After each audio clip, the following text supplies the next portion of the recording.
You're gonna serve somebody in a booth or on the street. You're gonna serve somebody. Every vote, every voice, every tweet might be the law, the dollar, or the folks who can't speak loud. You're gonna serve somebody. So say who you're serving now. Hello, everybody. Welcome to the Serve Somebody with Steve and Emily podcast. Thank you so much for joining us. I'm your host, Steve Bradshaw. And as always, I'm joined by my good friend and co-host, Emily Hallavy. Emily, how are you doing today? Steve, I'm a little fired up today. All right. Well, why don't you tell us what's on your mind? I hope our guests will forgive me if I get a little saucy. But, okay, so last week, I was also fired up. I've been fired up a lot lately. Last week, I was fired up and decided to share some of my opinions on social media. And one in particular was about the shooting of Alex Preddy. The other one was about the raid on the election office. And I had an abundance of comments, many of which were from some Republican friends of mine. And the response to those comments from my Democratic friends was, I don't know why you're still engaging with this person. I don't know why you're trying to have conversations. I've read through all these comments and I can't believe that you're still going back and forth with this person. And I mean, it was like from 4 or 5 different people of like, I cut that person out a long time ago. I stopped talking and engaging with this person about politics a long time ago. And my response to that was, I'm going to continue having these conversations. If I stopped conversing with people who had a differing opinion about politics, after October 7th, I would have no one to talk to. Because we can't all agree on everything. That is correct. Now, flash forward to today, and there was a very racist social media post by our president, and I had to really check myself, right? And my first reaction was, this is indefensible, and racism and anti-Semitism are my red line. And then I remembered an incident that happened with a colleague of mine where he used the phrase, Jew me down. And I called him on it. And I explained to him that that was anti-Semitic and that he should not be using that term. And honestly, like he learned from that. Yeah. And I can continue to have conversations. We continue to be respectful of each other. But sometimes you got to call your friends and colleagues out. Absolutely. And if we start cutting ourselves off to people who have differing opinions than ourselves, we're not going to get anywhere. I agree. It's imperative that the lines of communication between all of us stay open. I mean, I've got some Army buddies of mine who, as we've evolved, as we've gotten to be older, we're very divergent. But I love those guys like brothers because I know what experience we shared together. And yes, we talk, and yes, I call them on it, and they call me on it, but I agree with you. It's very well said. The lines of communication have to stay open. So that's a very good segue, which leads us to our guest today. So today we are very honored to have as our guest former Mayor Frank Auman of the city of Tucker, Georgia. Thank you, Mr. Mayor, for being here with us today. We're honored. Is there anything you'd like to say as we begin? No, happy to be here. This subject, not the specific items you mentioned, but this subject of how do we talk together, how do we work together, how do we keep relating despite differences is a really important one, and one I learned a lot about serving as mayor of a small town. I'll bet you did. Well, thank you, Mr. Mayor. Again, we're honored to have you. Now, when I was in office, as you well know, about 1/3 of the city of Tucker was in my county commission district. Consequently, Mayor Auman and I had the opportunity to get to know each other and work together on several important issues. In fact, one of my first financial allocations was to the Johns Homestead Park, which now resides in the city of Tucker. Additionally, one of the things personally I enjoyed about governing at the local level is that our issue set is not what I call inherently partisan, meaning roads and parks don't have a political party. They just want to be attended to. So in other words, local government, in my opinion, should be about effective service delivery. Now, Mayor Auman and I are from different political parties and probably disagree on a number of issues, but that never stopped us from joining forces in the service of the people that we both represented. And it didn't stop us from becoming friends. And I appreciate that friendship very much. And therefore, once again, we are very pleased to have you join us today. Thank you. So let's start with this. You have the distinction of being the first, and until recently, the only mayor of the city of Tucker. That's right. So how long had Tucker existed before it became incorporated into a city? That's a great question, and a lot of misunderstanding around that. So we call Tucker an old place and a new city. It was populated mostly farm and rural space until 1892. We got a post office and a railroad depot, both in the same year and both named Tucker. And in that day, that was literally how you got on the map. That's when you start seeing the word Tucker on old maps. But it was never a city. It's got a grid system that the railroad built of streets and avenues. It's got a main street with a high school at one end and a middle school at the other. By all appearances, looks like a city, but it never was until we started an effort in 2013 that culminated in a referendum in 2015. And in 2016, we had our first elections, and I became the first mayor, and we actually began to operate as a city. So what was the triggering mechanism that led to that cityhood movement? Another good question. The triggering mechanism literally was the proposal for another city that was to be called Lakeside to our west. We had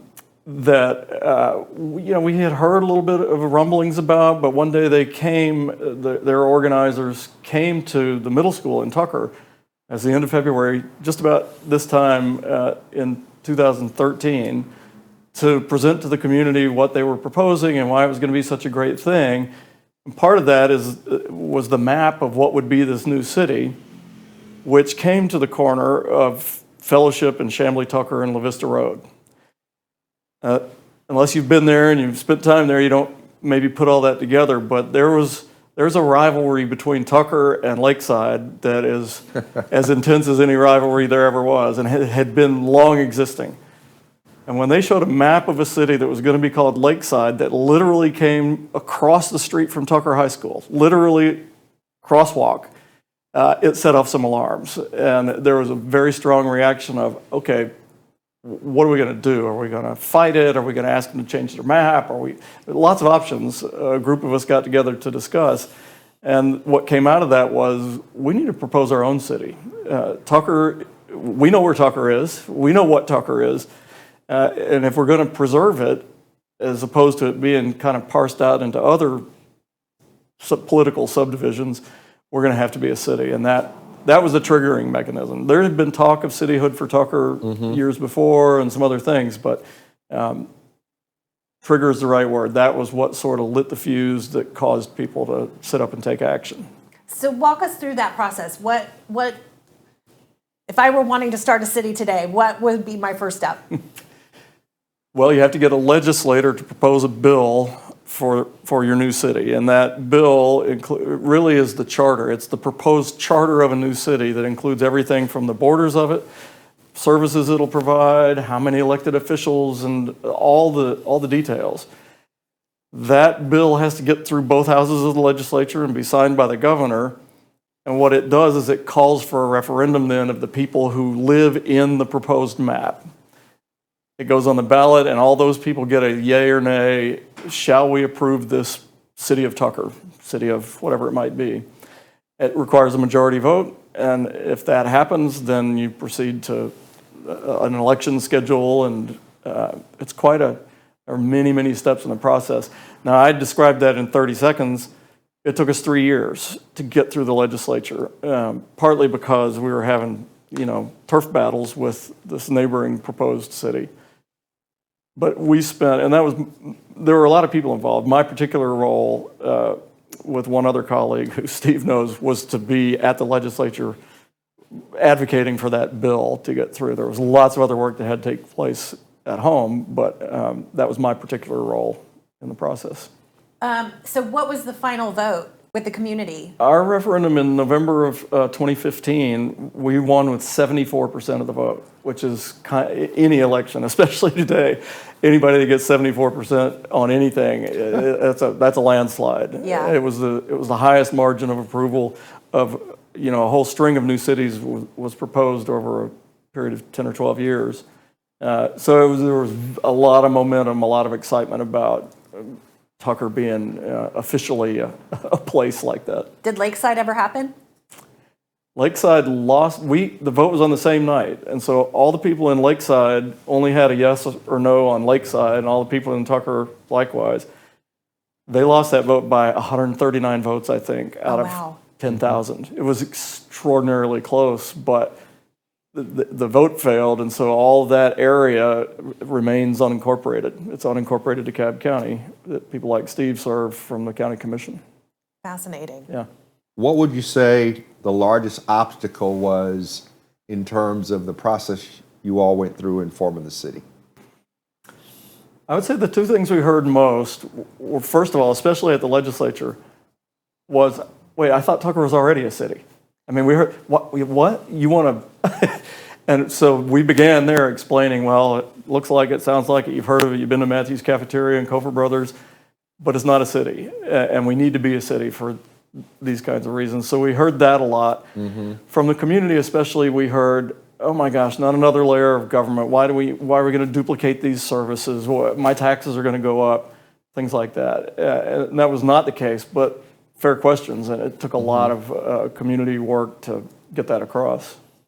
Well, honestly, I thought Tucker was a city already. When I moved here 30-something years ago, it had the look and feel of a city. I assumed it was a city. Yep. And when all of this Naturally started, so. it kind of caught me off guard as well. Okay. So you said from start to finish it took 3 years? Most of 3 legislative sessions. But yeah, by the time we actually elected officials, it was just about on 3 years on the money, yeah. And at what point did you decide to run for mayor?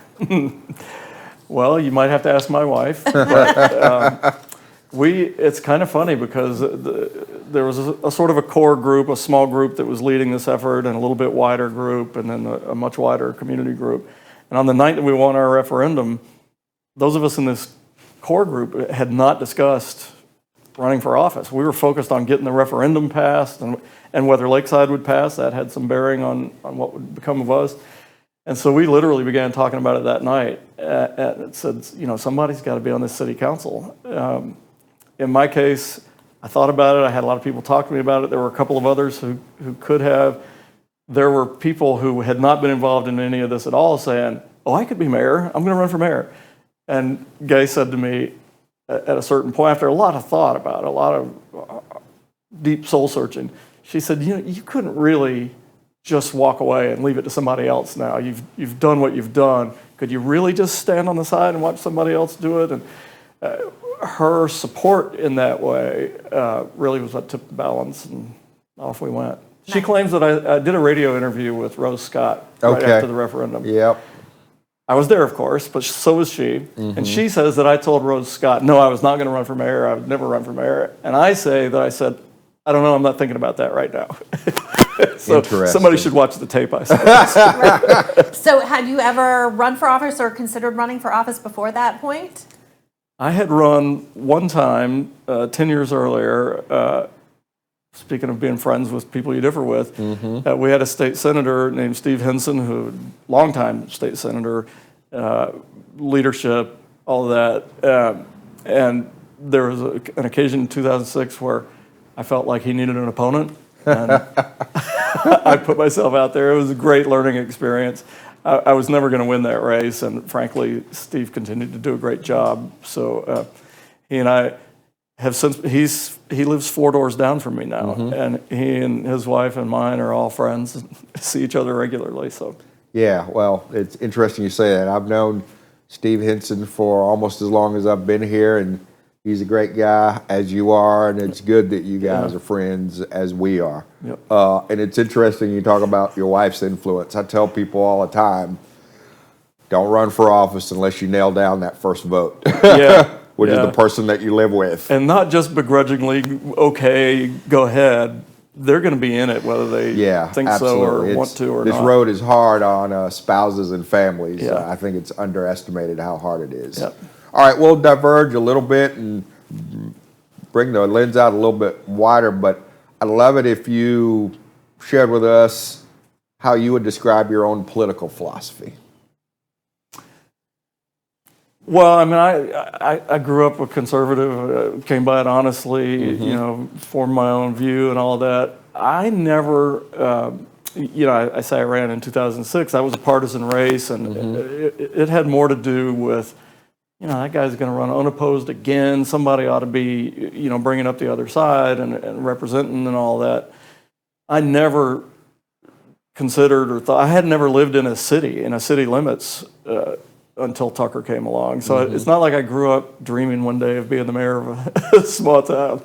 But when it came about, it's a nonpartisan. And it's a really important part about citihoods, especially as local governments, because of what we deal with. You alluded to it earlier. But you run without a party label. There's no primaries. Everybody who wants that office is in one election. There's a runoff if need be. But because I had been involved in the advocacy for a city, we had talked all through and knew pretty closely what we wanted to accomplish, why we wanted to be a city.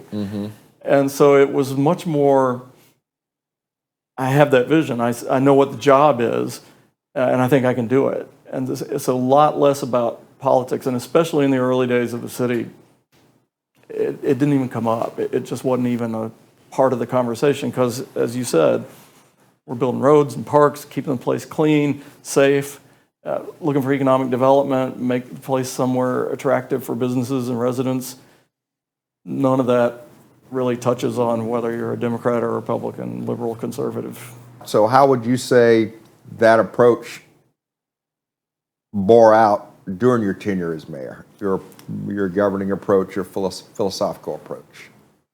Well, as you can imagine, I learned a lot along the way. I figured we were all figuring it out as we went, but really, especially now looking back, and I began to say this much more as part of our everyday operations, my mantra became stay in your lane, right? I have opinions about what happened in Minneapolis, and I just heard the news on the way over here about today's events. That's not my job.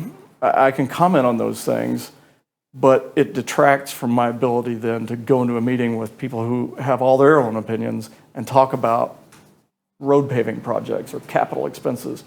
And so, and besides that, there's enough of that stuff, our services and our call to duty, to keep us busy beyond 24 hours a day, always.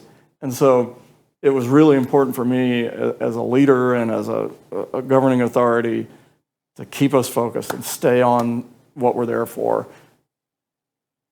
It's up to others to do what they want to do outside of that, but when we're at work, and it doesn't help us in any way to get embroiled in those kind of conversations. I do get really irritated with the virtue signaling of certain elected local officials who feel it's appropriate for the county to weigh in on, let's say, Gaza or what's happening in Minneapolis by some, like, you know, referendum. And I just feel like they don't care. Yeah. Like, there's so much we're battling here at the local level. There's plenty, right? That, like, you know, to your point, stay in your lane. Yeah. Stay in your lane. You just hit a trigger for me. Oh, boy. Because when I was in office, I couldn't stand that. When people would go off on these tangents and try to suck the DeKalb County Commission into issues that didn't involve us. And the situation in Gaza is a prime example. I mean, that was one of the most contentious county commission meetings I'd ever sat in. Right. And I could tell by the comment flow leading up to that meeting that the public comment was going to be out of control. Yeah. And I'm sitting there thinking, we have nothing to do with what happens in Gaza. We can pass a resolution all day long. It doesn't change anything. What are we doing I had on a conversation this? with a guy, a seasoned veteran of political and public life, who talked about when you consider a candidate or you see a public official, are they there to do something or to be something? Exactly. Right? The do is, do I know my job? Do I know my charter? Do I know those things? If I just want to be a mayor or I want to be whatever's the next thing on my horizon, I'm talking about all sorts of stuff to get people excited and ginned up about that. And meanwhile, I'm not doing my job here. So that, yeah, those thoughts kind of all lead to the same place, which is we got people to serve and a job to do. And there's certain things when we would set priorities, I would say we start with the things that only we can do. We're authorized by law, it's up to us, and if we don't do it, nobody's doing it. Yeah. So those are the things spend our time and energy and political capital and other things on. Absolutely.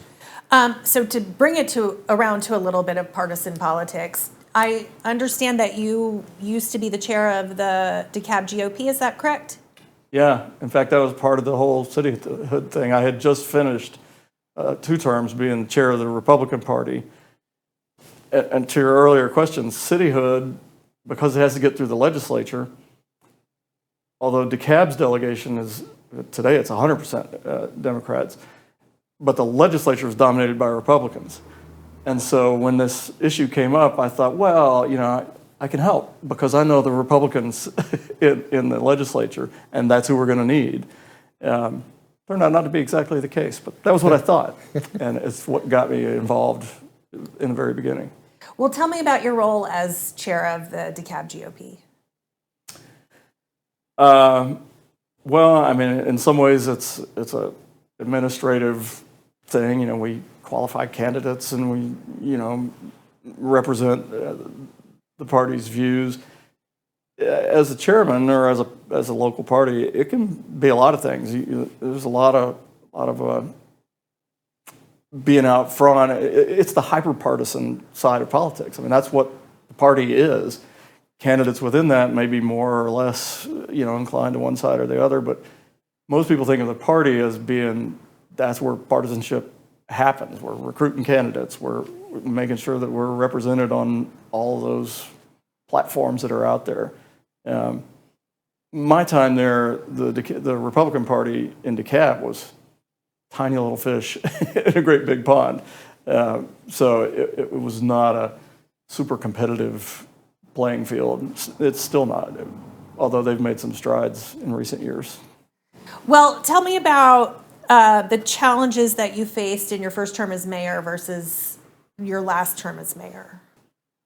Well, that's a good question. I mean, when we started, we literally had nothing. Somebody asked me, well, what's the first thing you're going to do? You know, I'm campaigning for mayor. What's the first thing you're going to do if you get elected? I said, well, we're going to buy some pencils. We're going to get a phone. I mean, we had nothing, much like starting a business, which is something I've done. And so, I mean, literally, where are we going to meet? Well, we met in the school. We put big wooden tables up and called it a dais. I mean, it started from there. So the challenges, you know, we had to have agreements. We had to have intergovernmental agreements with the county on every service. How's this going to work? Because we're a governing authority now, and we can't share it. It has to be one or the other. So how are you going to provide services for us under a contract? We had to do planning, a comprehensive plan. A city, a county has to have a comprehensive plan, and it has components like a transportation plan and a parks plan. Those are all big community input things. And so in the beginning, that was what consumed our time, was building out the infrastructure of a city, the administrative infrastructure, making sure the services continued to be delivered and showed improvement along the way, and then hearing from the community about, okay, we have this park system now. What do you want it to look like? What sorts of things do you want to see in your city park system? And that became the basis for everything that we did from then on. In the normal course of 10 years, we would have grown through that and, you know, matured into lots more capital projects and service delivery and things. In our case, about the time we were getting through that, it was 2020, and we had COVID. And so COVID. What's you remember? that? Yeah, it was a thing. You probably read about it. And so every city, every local government, county, state, everybody had to respond. And so that was obviously a very strange and abnormal sort of time. And so really then, depending on how you count, we just came out of that 3-4 years ago or less. And so we had an unusual start. In a lot of ways, just in the last, I would say, 2 years, especially budget-wise, we had all this time where we were ramping up our budget. We were recognizing our revenue streams and setting fees for things. Then we had this weird COVID, but there was lots of money. The federal government dumped tons and tons of money into local governments. And so our budget didn't look anything like normal until just a year or two ago. We sort of could see this is how the trajectory will look into the future. And so we have a new mayor who is picking up there and dealing with, is that okay? Is it, do we have what we need? Are we firmly founded and all that sort of stuff?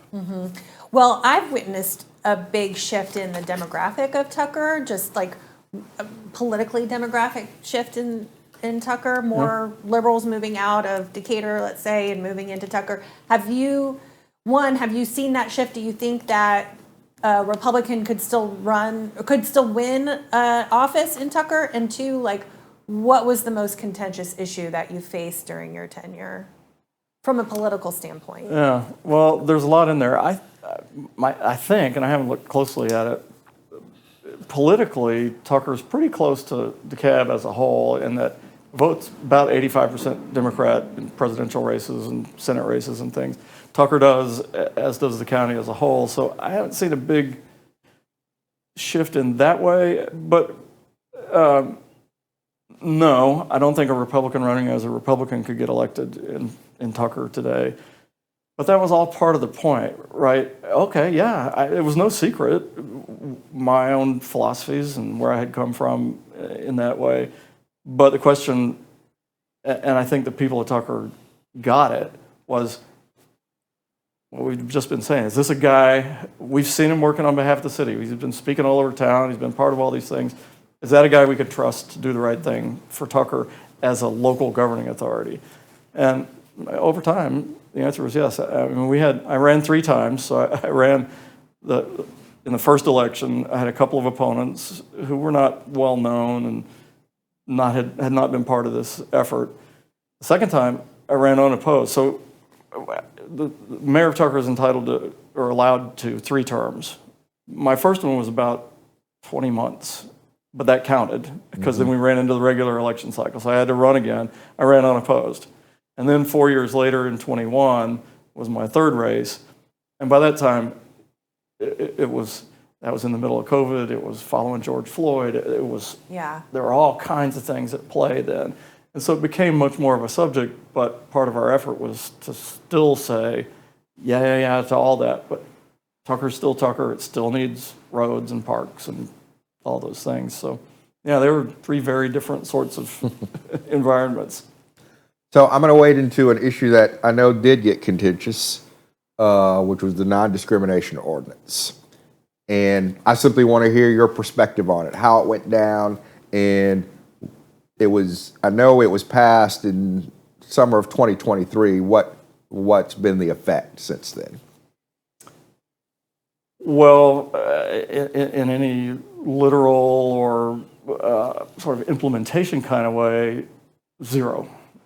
We passed it. It'll be 3 years, I guess June. It's never been, nobody's ever filed under it. Nobody's ever tried to employ that ordinance. It's on the books. It is what it is. Yeah, I've got a copy of it right here. Yeah. So. Yeah, it was extremely contentious. People had not just, the problem is you have the subject matter, right? Should we be able to discriminate on that basis? And in the case of this, we're talking on every basis. It included race, it included gender, it included military status and disability status. So they were all rolled in. And so on the question of, well, is it okay to discriminate against people in that way? Everybody said, of course not. That's not who we are. That's not the reputation that we have. This is not happening because there's been a problem in Tucker on that count. But there were people who felt very strongly the need to memorialize it into law. And there were those of us who felt like it's probably going to create more trouble than it solves. And this is not a place where we have authority. This is not a place where we can make an impact. Let's stay in our lane. And so that argument went on at some level for several years. It was 3 or 4 years really that it was under discussion and had been done in other cities. And so we looked across at other cities in DeKalb and elsewhere and said, it's a lot of upheaval and divisiveness for very little, if any, result. And so, it went on, and we finally brought it to a head and a real reading and real consideration by the council and passed 6-1, and I think that was June of 23. June 12th of 23. Yeah. Okay. Yep. So, we had to recover, just like all these other things. We had to keep going on and doing keep all our other plowing business. forward. Okay, well, thanks for sharing that. So, tell me, with 10 years of service in that office, what do you think are the character traits, qualities that make a good mayor? I hate to say, well, you just don't know until you do it, but you really don't. I think you've probably experienced that. There's a time crush. Here's one thing that I came away with. I'll answer your question a little bit roundabout. It is extraordinarily difficult to get people to run for office at all. And part of the reason why is the time that it takes, the resources, that everything has to line up, including your spouse and your family and all of your life circumstances. So you get to a very small pool of people who even can, or in their mind, think they can.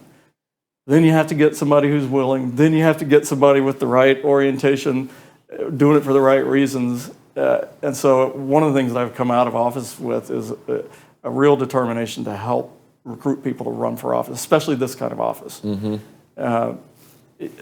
got to take their turn, because every time you go to a ballot for whatever race and you say, I don't like either of them, that's because somebody else didn't run. And we got to get that person early. You got to decide well in advance. You don't just decide a week before the race that you're going to put your name on the ballot. That was done 6 months ago.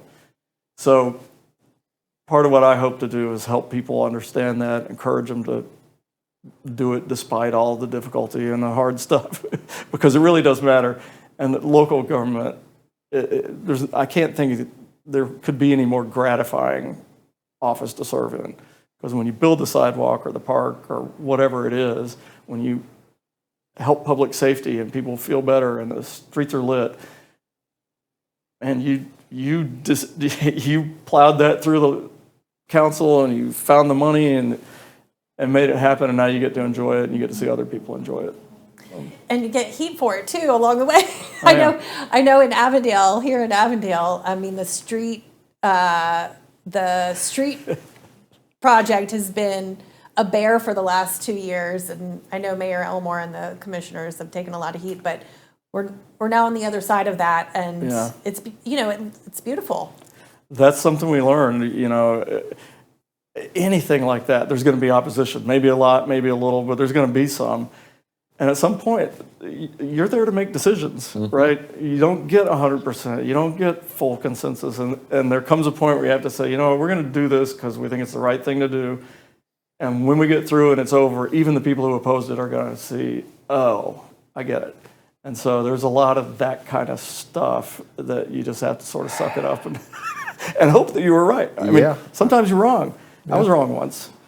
You want to elaborate on that? No, I just mean, if you're working together, if you have a council that's earnestly trying to do their job, and you do something that doesn't work out so well, or you miss it, you can still fix it, right? It's not the end of the world.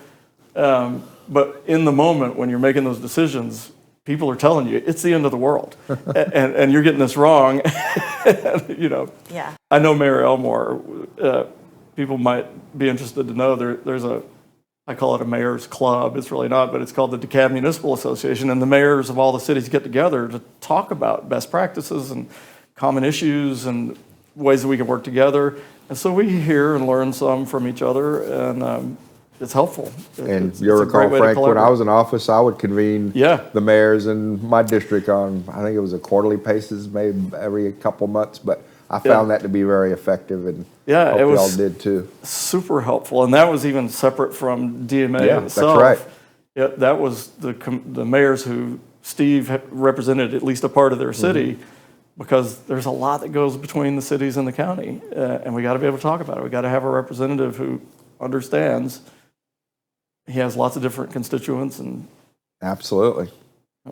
So what do you regard as your biggest accomplishment as mayor? I would like to think that we set a course, right? We in many ways raised a child, and our goal is for it to be, you know, well-adjusted and independent and and stand on its own. And so after 10 years, we're at a point where the city's the newness is worn off a bit, the energy around that, but we're building something that's going to last 100 years, and it's really important that it behave properly, and that there's some DNA that even as new people come in, they understand, here's how we do things in Tucker. And so we'll find out. I hope we've laid that kind of groundwork, and that it lasts a long time. Well, in your last letter to the community in the In Tucker newspaper, I noticed that you mentioned the city's success at placemaking. Yeah. And I'm wondering what that term means to you. It's super important and super hard to define, but it's the idea that a person identifies with the place that they live, and that they consider it theirs, that they have some ownership, not in just a real estate kind of way, but that they have an interest in that place succeeding, and that when they're elsewhere, they're proud to say, that's my place. And so you do things that make it identifiable. The city has a personality. Tucker is very different in some ways from Avondale or from Dunwoody or Stonecrest, Pickett. We have different priorities, and so we want people to feel good about that and to brag about it as they go along. And we want people to know when you're in Tucker, we want you to know you're in Tucker. You've come to a place that has certain characteristics, and that you feel good about that. And, yeah. All right, to continue in that vein, you also mentioned in that same piece the importance of getting the processes right. Yeah. So elaborate on what you meant by that. Well, so I appreciate great speakers and people who say pithy, memorable things. And I remember being at some event, and a guy, actually I think he was involved with the elections board, he said there's two kinds of people in this world. There's process people and there's outcomes people. Process people can live with a good outcome if they're confident in the process. Outcomes people will skip or subvert the process to get to the outcome that they want. And from before the beginning, I was a process guy. I mean, the NDO is a good example. If it ever came to a vote, I was never going to be on the winning side. But it was important to me that we had the process. And that's been true of when we consider a capital project. You know, did people get their input? Did we consider, you can't do everything, so if we do this, we're going to give up or put off something else? Did we consider all the people in the community and how it was going to affect them? Never get to 100%, you never get it perfect, but you had the process. And I hope that everybody can live with the outcome because we had the right process. And we'll have the right process when something that's important to them, again, comes up. They can count on we're going to have a good process.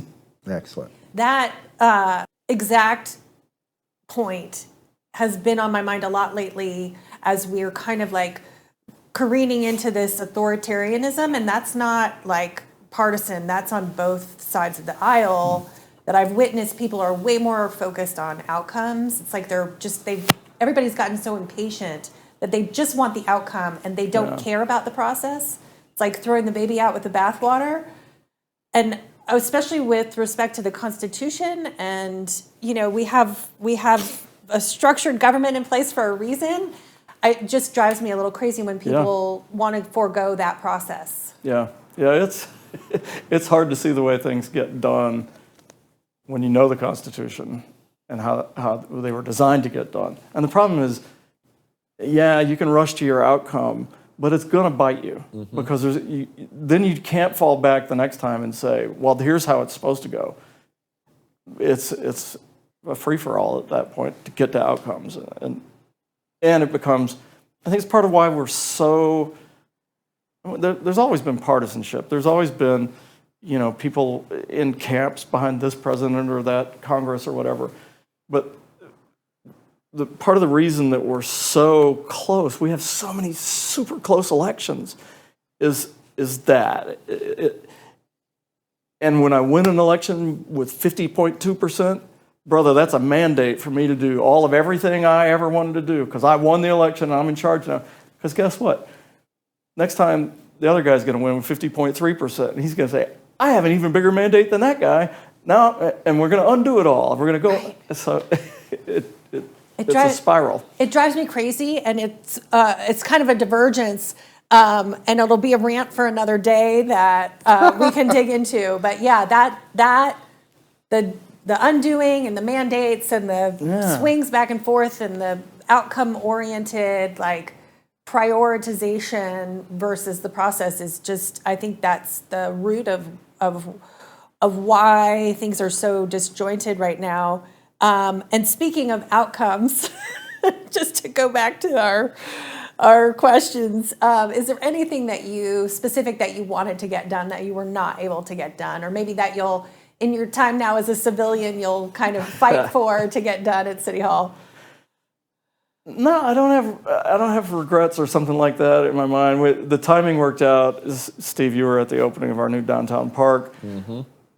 That wasn't engineered to be sort of right at the end of my last term. Worked out that way. I got a lot of credit, probably more than I was due.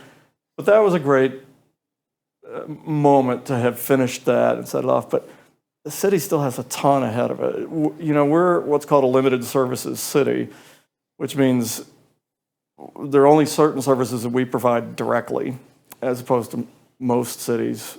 It's a little bit of a complicated subject, but the point about it is, over time, Tucker will continue to examine and maybe adopt other services. Police is the first one that people want to talk about and comes to mind. Tucker is policed by the DeKalb Police Department, as it always has been, under an intergovernmental agreement. That's going to continue to be examined, and maybe the time comes where the city of Tucker decides, we can do it better, cheaper, faster, whatever the case is, and we're going to go that route. I don't regret that we didn't do that while I was there, but it's the kind of thing that's on the horizon, and much more than that. Other services and things that the city might decide to do for itself, or might say, we were founded on the basis of there were certain things we could do better for ourselves, and certain things we're better off doing with a bigger, more robust organization. Tucker's never going to build a water treatment plant. Right? It's not like we're going to separate from the county in that way. It's unlikely we're going to have our own fire department. Every city, even cities that want to say, oh, you're limited services, we're full service. Who does your fire protection? Who provides your water and your sewer? So we're all limited service in some way, but those will always be items for discussion. And so there were things we didn't get to, but it might be 20 or 50 years before they get to them. So on that note, what do you see are the biggest challenges or opportunities for Tucker to tackle in the next couple of years? Well, we talk about services, like roads and parks and fire.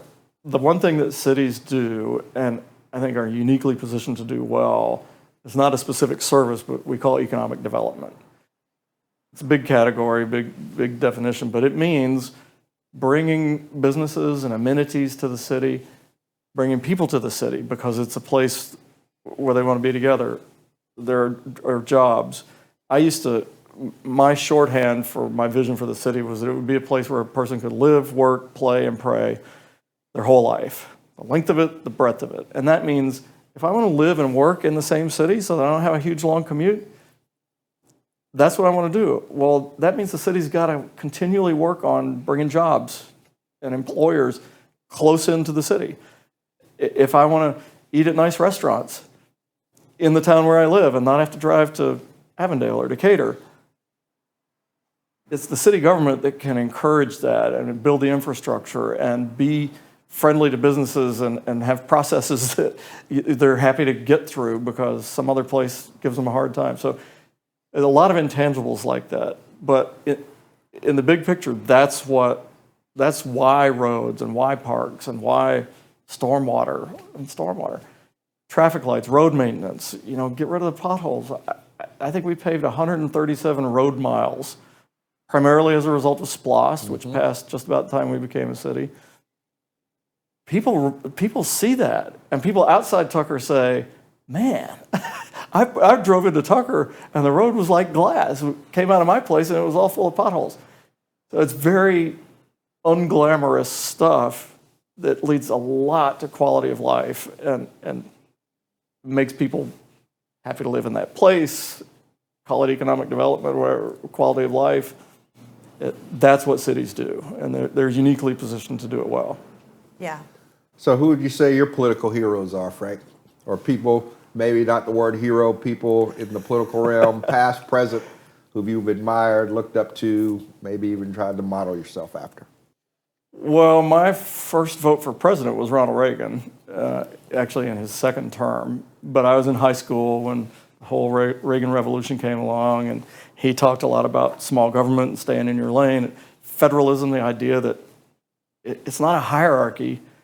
Federal government exists for some very specific purposes, but so does the state and the county and the local governments. And so those ideas were something I latched on to early. Of course, you can still watch videos of Ronald Reagan, and he had a way to use humor, to not take himself so seriously. There was a lot that I admired about him. I think our current governor, maybe because I was mayor while he's been governor, he did some remarkably difficult things during COVID and other times that have made me a fan of his. I don't know what his people ask me a lot as if I'm buddies with him. I don't know what his future is. I think he could have been the senator if he had wanted to. I'm not sure why. I hear people say he didn't want to go to Washington. I don't know. But I'm interested to see what he does after this election cycle. He just made a short list of somebody who may run for president in 28. That talk has been around. And, okay, fine. But if he didn't want to be in the Senate because he didn't want to go to Washington, I can't imagine. I don't know. We're gossiping. Being in Washington as president is that's different than being animal. a United States senator. I think that's probably true. I like a little of the gossip here and there. So, just for our audience who is maybe unfamiliar, give us a sense of the size of the city of Tucker. Well, geographically, we're about 20 square miles. It's been a while since the census was conducted, and that was during COVID too. I think then it said about 37, a little over 37,000 people. I think it's bigger than that now. So we run up to the Gwinnett County line. Over there, we go down south is like 78. East Ponce is our southern border, and we go out around sort of Henderson Mill. North Lake Mall is in the city. It wasn't in the beginning. That was another story. But that heavy, dense, big box retail kind of place, that's all part of the city, and then up to sort of Chamblee, Tucker. Okay. So as we tape, you've been out of office now for about a month. Yeah, a month ago I was the mayor. Today I'm just a guy from Smoke Rise. You just Frank walking around. Who's that guy? That's right. What's different? For me? Yeah. Well, I look at my calendar and there's nothing on it for the most part. I'm not getting calls like, you got to get over here, or hey, there's a pothole, those kinds of things. It is a crush of activity. It's always more than you can handle, so a lot of it has to do with delegating and leveraging folks. So those things are, they require some adjustment. a lot of people don't know all these positions are part-time. The Mayor Tucker gets paid $20,000 a year, and I don't mind saying so because it's in the charter. Anybody who cares can know. Our city council members get $14,000 a year for all the time and the meetings and the effort and the grief and whatever else. So we all have lives outside of that. I own a small business, makes metal objects, as you know. And so I'm back to that. It was woefully neglected for a long time. So I'm working on that. So I've gotten a lot of, well, how's retirement? Not really retired. I just gave up, a big chunk of responsibilities. So we're traveling a little. We're going to sort of reset and figure it out from there. Yeah, I understand. I noticed when I left office, the phone doesn't ring as much, which was a great relief. Yeah. I will tell you that.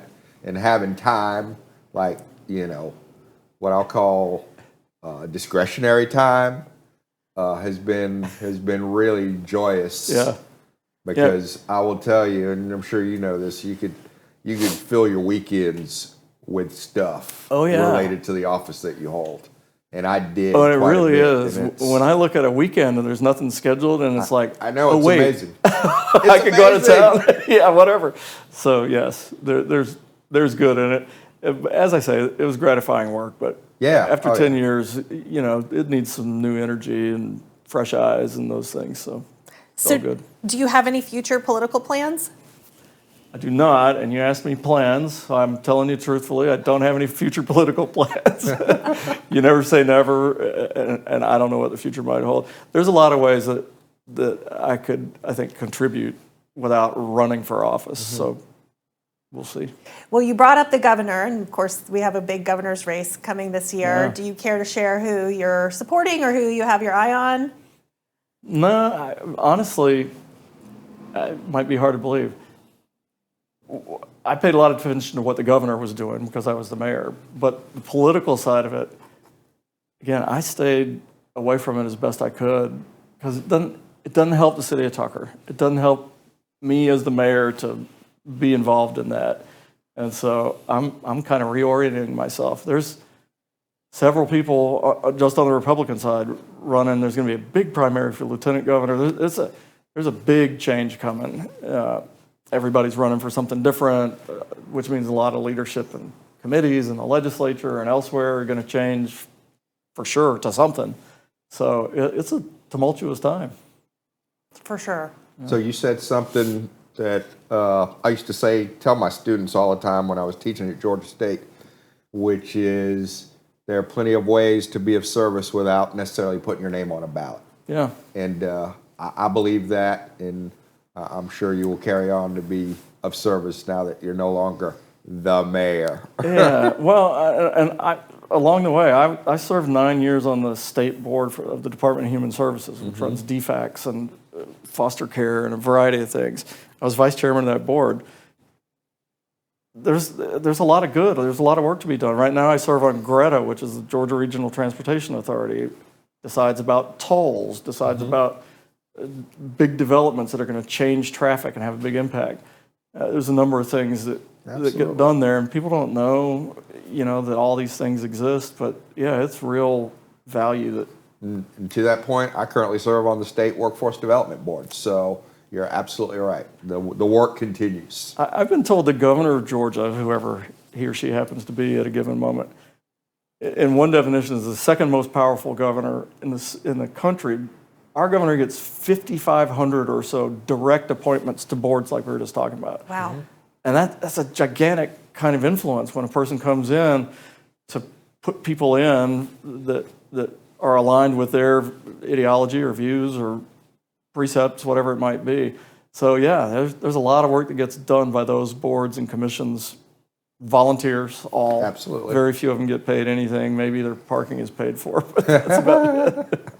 Well, speaking of Greta, that 285 project is going to directly impact Tucker. Yeah, that's a big deal. That's massive. Yeah, Greta itself doesn't have a ton to do with that except the managed toll lanes. Okay. But even that's going to be private. They're doing it as a public-private partnership. Oh, wow. But yeah, 2 dedicated barrier-separated lanes in each direction. all the way from 20 to 20, and it's going to have transit in it. That's one of the big things that's new is GDOT and MARTA are working together. Surprised me to learn for the first time. Yeah. And you hear the phrase bus rapid transit. There's going to be all kinds of innovations that come with that. So they'll have dedicated BRT lanes around Well, 285? Is that? The BRT will be allowed to use the managed lanes. So that was one big reason why they needed to get 2 lanes in each direction. Unlike sort of 75 where there's that toll One lane. lane, yeah. It's just one. With 2, you can put these, they don't like to call them buses because they're closer to a train kind of a vehicle on rubber wheels. But they'll be able to accommodate all of that in those lanes and get people timely and quickly from here to the Braves Stadium or here to Northside Hospital or the Galleria, all those, and to Tucker. All those people could come to Tucker and have dinner. So Yeah. What's the completion date? Do you know for that project? no, it's the beginning date is just now coming upon us. It's probably a 15 or 20 year project to completion. Right. They're going to do it in segments and parts will open, but the whole enchilada is a long way away. Yeah. And it's already been, they were well into planning. This comes from Nathan Deal's time as governor. The 5% transportation tax and all that was going to fund it, and they had plans. They're getting ready to build it. And this governor said, and his DOT, we have a great DOT commissioner, said, instead of us spending our money, we should look into this public-private partnership thing. Get somebody else to fund this investment, because then we can make it bigger. We can put 2 lanes. We can do all this stuff, which is cool, but it set back they were about ready to begin, and they started over again. And so It's that outcome versus process issue. yeah, that one was a little bit of both. Yeah. Well, you brought up your wife, so tell us about your family. We will be married 40 years this summer, which is mind-blowing. We have 3 daughters, all adults and grown. 2 of them have 3 grandchildren each. In fact, in a few weeks, they will be 7, 6, 5, 4, 3, 2, and 1. Oh. We have a 3rd daughter, our youngest, who's getting married in May to a guy named Tucker. I joke that it took us a while to find somebody named Tucker, but we're super excited for them. We've actually known him since he was born. Oh, wow. They haven't known each other all that time, but anyhow. So we have a full brood when we all get together. It's mayhem. That's fun. Yeah. So, going back to the last issue of In Tucker, I noticed where you had written something nominating your wife to be citizen, not of the month, but of the decade. Yeah, It was a very moving tribute, so I'm wondering how that all came about. Well, we've had, that's actually a point of pride in Tucker. It's had different looks, but almost from the beginning, we've issued a monthly magazine and a very high quality production about news and people and things. We've had a citizen of the month and a business of the month every issue. And so I saved up, and actually our communications director was kind to say, hey, when you get there, I'm reserving the space. And so, it was great to be able to write about her. She's been through it. I mean, she really, Understood. Okay, so Steve and I have an ongoing discussion about our favorite movies. Oh. And so we're curious to know what your favorite movies are. I love ridiculous comedies and stuff. So I'm a Airplane, Caddyshack, Nice. back to those kind of things. I loved when I read The Princess Bride in high school, and I've probably read it 3 or 4 times since then. And it's a book that I will sit and laugh out loud, even on the 4th reading. So the movie was great. Loved all Billy Crystal and all those folks. But yeah, if I sit down to watch a movie, it's not to get scared or upset. I just want to zone out and laugh. And Caddyshack is a great movie. It didn't make my It original didn't. list, but Caddyshack is a hilarious movie. yeah. And Somebody Bill who tries to Murray. play golf. it's pretty crazy. So Yeah, unfortunately, I'm a guy who can quote all those lines. I get together with my high Fantastic. school friends. Well, I have a family full of pilots, so airplanes also one of Yeah. our favorites to watch. Well, what else? What other than those guys? What do you argue over? Who's on the top all of right, your so list? we had this. We put together individual list, right, and then we compared them, and we had 3 that we had in common. Oh. So I think our original list were about 25 movies each, somewhere in that range. So the 3 movies that we shared were The Godfather, The Shawshank Redemption, Oh, wow. and Ferris Bueller's Day Off. See. Speaking Ferris of Bueller. funny. Yeah, Yes. there you go. Now she was a little surprised or bemused that I picked old Ferris, but that is a great movie. It's a great Yeah. movie. It is a great coming of age movie, so Yeah. I love it. Yeah, and I have a lot of like the '90s goofball movies. Yeah. You know, like I think Ghostbusters made my list. The The Goonies. Goonies. The Yeah. Goonies was on your Yeah. list. Yep. That's my Gen All right, X. I'm gonna give you an eye roll on that one, but Love it. Love it. There's I could probably name a few more serious ones if I gave it some thought, but that's what comes to okay. mind. Well, Good. the one movie that we've had multiple discussions over in, I wouldn't say disagreement, but just difference of opinion is The Big Lebowski. See, I don't know that one. You're not Emily. a fan. No, I didn't say I wasn't a fan. I'm just not as enamored of that movie as she Yeah. is. I had to watch it actually 2 or 3 times, and I was like, okay, I'm sort of getting it, but Yeah. it's still not going to make my top 25 list You by might, any means. if you've got that sense of humor, you might enjoy it. Oh, all right, I'm gonna have to. Now It's that I have also some a little time on out my there. hands. It's a little out It's there. a little. There's some scenes that are out Yeah, there. they're a little. It's a little out there. Okay, But all I right. think you'll get a lot of the humor. Okay, so in that vein, and this is not intended to get you in any kind of trouble with Mrs. Auman, but do you have any celebrity crushes that you want to share with us? Oh my gosh. Well, she knew always that if Olivia Newton-John came calling, You were out. You're bouncing. so yeah, I was a big Goldie Hawn fan. I'm revealing my age, but when she was on Laughing, if you ever see the old Laughing shows, I've seen the old ones. she just would crack me up. So yeah, I don't mind saying because those days are passing us by. I wish you would come in so that you could ask her because I hear her. Bet you didn't expect that as a question when you sat down in that chair a little while ago, Mayor Auman. Well, Yeah. you brought up, kind of grooming, for lack of a better word, candidates who want to run for local office. What advice would you have for somebody running for office? Well, you have to be doing it for the right reasons. I really have come to think some people have to look at it as a duty. Because otherwise, you're never going to say, yeah, you know what, now's the time. I'm ready. I can handle it. None of that's ever going to line up. But really, I spoke to a group just a couple of weeks ago. It was about 100 people in the room, and it was about Christianity and culture and how does all that get together, especially with politics. I did this sort of thought exercise often. I still do.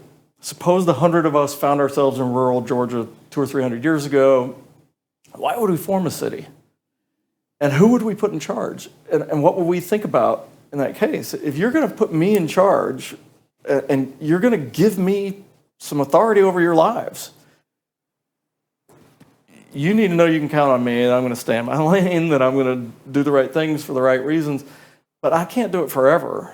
And so somebody's got to be willing to take their turn next. It stinks. It takes time away from your business and your family and all that. But if you don't do it, some yo-yo is going to do it, or we're going to do without. And so it's hard to lean on somebody and say, it's your duty. You really need to do this, and I know what I'm asking you. But it's sort of like that, because otherwise we get all the people that we would rather not have in those offices, and it gets bad in a hurry, as you know. Well, it's interesting that you used the word duty. I always describe my 8 years in office as a tour of duty. Yep. Just like I describe my military service as a tour of duty. And I approached it that way. And Yeah. You know, knew that the day would come when I would pass the baton, and was happy to do it. And, you know, but succession planning and just thinking through that, you know, there's going to be somebody after me. Yeah. Right? I'm not going to be here forever. That's a good headspace. That's a good mindset to be in. I think people have some misconceptions about what it really is Yeah. to serve in office, and helping them understand that is part of the equation too. Like, whatever you think from over there, let me help you understand why it's so important and what it really is going to be like. And there comes an end date. Absolutely. Yeah. And making sure that what you're passionate about aligns with the office that you're trying to run for. Thank you. Yes. I see it all the time. Like, you want to talk about X, Y, and Z, you run for Congress, go knock yourself out. But that's not what we do here. Yeah. Exactly. Yeah. Absolutely. Absolutely. You're going to get me riled up again. So Here we go. No, I'm going to dial That'll it be down. another day. I'm going to dial it down. Another I'm gonna dial it episode. down. Well, Mayor Auman, as we kind of wrap up here, are there any parting thoughts that you would like to share with our audience? Oh, we've covered a lot of ground. I would say to anybody from Tucker who might be seeing your podcast, I'm grateful. I'm really grateful. And the thing that I'm grateful for is that people trusted me. You know, it wasn't an honor that meant I get to ride around in a limousine or live in the mayor's mansion. None of that existed. But people trusted me, and even when we disagreed, especially over time, they said, "I get it. You know, I'm not gonna continue to beat you up over this. I'm just telling you what I think on this issue," and I'm grateful for that. And you know, I did my time, as you say, and now I'm out, and I can look back. And one day I'll express some opinions on some other things, but for now, I need to be in the back seat and, you know, let them do what they're elected to do. They're elected just like I was. Absolutely. They got to do what they got got to a few do. more gray hairs. I know, you know, my beard was like totally jet black when I took off. Yeah. Just saying. Yeah. Well, thank you, Mayor Auman, for Thank y'all. Thanks sharing for doing your this. insights with us today. Yeah. It was informative, it was fun, and we really, really appreciate it. Yeah. So, Emily, thank you again for sharing this foxhole with me. Do you have anything you would like to say as we get ready to close out? Well, speaking of gray hair, I had a full head of dark hair before I had kids, so that's a whole nother tour of duty. That's a whole nother tour of duty. But I'm just grateful for this venue to be able to rant and say my piece and doing it with you. There you go. Well, thank you. So thanks again to the team here at the Scottsdale Podcast Cafe for doing a great job in supporting us. And for our audience, if you have any ideas about possible guests or future topics, please visit our website at servesomebodypodcast.com or communicate with us via the usual communications platforms. We understand that time is the most valuable resource that any of us have. So we are sincerely grateful, and we thank you for spending some of your precious time giving us a listening ear. We will never take that for granted. These are indeed serious times. So until the next time we get together, just remember, think for yourself and don't fall for the show. Goodbye. Boop. Well done. Outstanding, Frank. You're gonna serve somebody in a booth or on the street. You're